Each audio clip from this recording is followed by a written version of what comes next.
For the plot should be constructed to arouse shuddering horror and pity, as feels anyone upon hearing the story of Oedipus. Aristotle, The Poetics. Adapted from Sophocles' classic Oedipus the Tyranent, the horror tragedy Oedipus Revenant opens during the spring festival for the dead amidst the historic Athenian plague.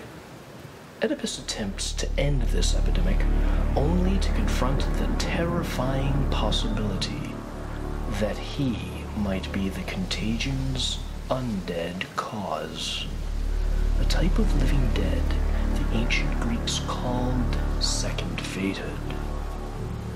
Following the ritualistic mutilation of a plague victim's corpse, the desperate infected of Thebes riotously demand that Oedipus save the city. Anticipating the revolt, he sent Creon, his brother-in-law, to the Oracle of Delphi for the solution. Her answer is grim. This plague is vengeance from the dead for the unpunished regicide of Thebes' previous king, Laius.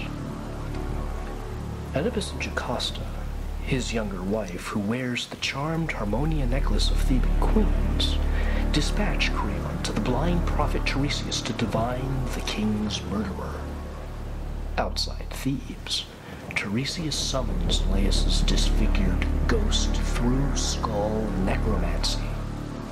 The specter claims that Oedipus, Laius's son, mutilated with a nail through the ankles to die atop Mount Kithaeron as an infant, rose from the dead and returned home to slaughter his father, marry his mother, and bring plague.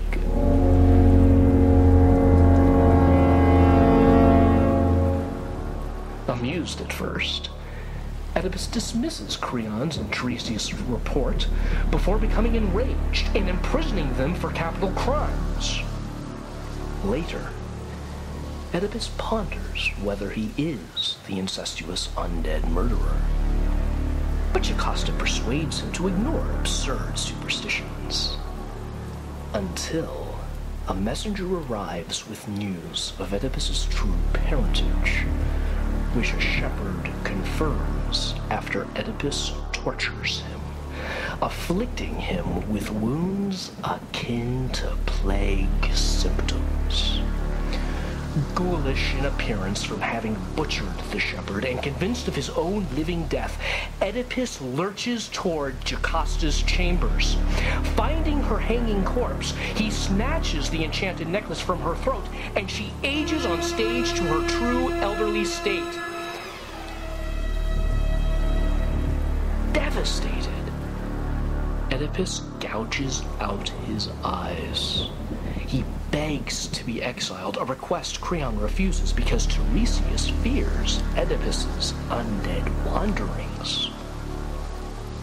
Is an undead Oedipus to blame for Thebes' plague? Or does the oracle have us chasing ghosts? How do you weigh spectral evidence when the dead demand justice?